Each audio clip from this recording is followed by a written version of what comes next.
Hey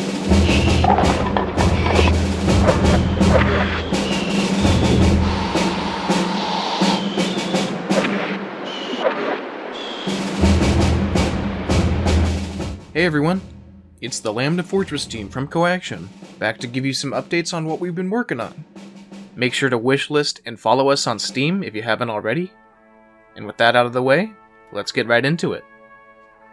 Firstly, we want to show off our brand new menu UI. This has evolved a lot over the past years, and we're really satisfied at how it's looking now. We wanted to ensure that all the settings you'd really need are all in one menu while looking consistent. So we've combined both the standard and advanced options into a single menu design, and placed advanced options in one of the categories. Since the last two devlogs, we brought a few artists onto the team. They've been making some excellent artwork for our achievements. Here you can see some examples. We have a lot of them planned, and we're excited to see you achieve these feats. Some will be easy, some will be challenging, and some might take a while, but we think they'll be fun. Our artists have also made a lot of kill icons for nearly all sources of death. The original Nick 9 release of Lambda Fortress contained most common sources of death, but there were still a ton that were not accounted for, so we filled in the remaining gaps. It'll be pretty funny to see some of these rarer ones appear, but nearly everything you can die from is finally here. We've added unique decapitation heads for most enemies, and team-specific fire particles for the respective factions.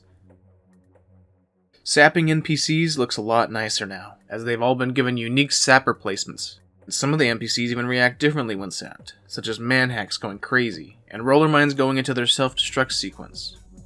Roller mines can also be killed by throwing liquids at them now, which we think is both a neat detail and an extra use for the liquid throwable weapons. The Combine Sniper is now a physical NPC that can be killed through other means than just explosives. Obviously, explosives are still very useful, but you can whittle them down with bullets too. Certain props can be set ablaze with flames now, and you can airblast NPCs and most common Half-Life 2 projectiles. We have a new vehicle spawning system that should make getting vehicles less weird. Previously, we had a button on the keyboard that simply spawned a vehicle in front of you, but this felt very cheap and unnatural. Oh my god. What the fuck? Can you hear what I'm playing? Now, vehicles will spawn at designated areas, like checkpoints. Lastly, we've been animating the mercs for some new scenarios they aren't normally in. Currently, we're working on animating them for their unarmed state, as well as holding the gravity gun. Eventually, we'll move on to them driving vehicles and such. Now that we blaze through our recent progress, I'd like to mention that we're still actively seeking more volunteers for the project. If you're experienced in source engine programming or mapping, and are interested in helping Lambda Fortress, drop into the Help Wanted channel in our Discord and contact us. Your help would be appreciated. Now with that call to action out of the way, I'd like to answer many of the questions we've been getting on our Steam forums and YouTube comments. How will you kill armored enemies, such as the Strider and Gunship? Similar to the Combine Sniper, you can now damage these enemies with all forms of damage. It's not really fair to limit these enemies to just Soldier and Demo Man, so yeah, you can kill them through all means now. How does character switching work?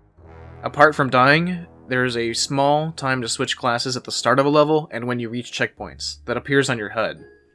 Will there be extra enemies? Possibly. This is something we're experimenting with. Obviously, nobody likes bullet sponges, but we'd like to preserve the intended level design by Valve. We might have it as a mix of both, where there's a little bit of health and damage scaling, along with a few more enemies sprinkled in depending on the difficulty options set. But again, we're still experimenting with this, so we'll have more to say on this later. Will there be multi-seat vehicles? We've gotten a lot of requests for this. It's something we're planning on adding, but haven't done much work on just yet. Expect to see this in a future devlog. Will there be a blue team?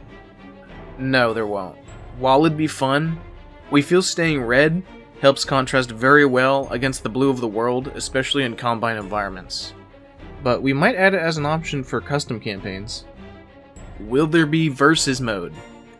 Yes and no. It won't be part of our initial release, since our initial release is focused on the co-op mode, but afterwards we will be focusing heavily on this, and possibly other game modes. This is also why there's no blue team for the main co-op mode. When will it release? When it's done. This is a volunteer hobby project worked on by us in our spare time, and life can often throw a wrench into your plans, so I think we're pretty sound in not providing any sort of release date until we're confident it's finished. We hope you understand. Well, thanks for stopping by and checking out our latest devlog. Thank you all for your continued support, and we'll see you next time.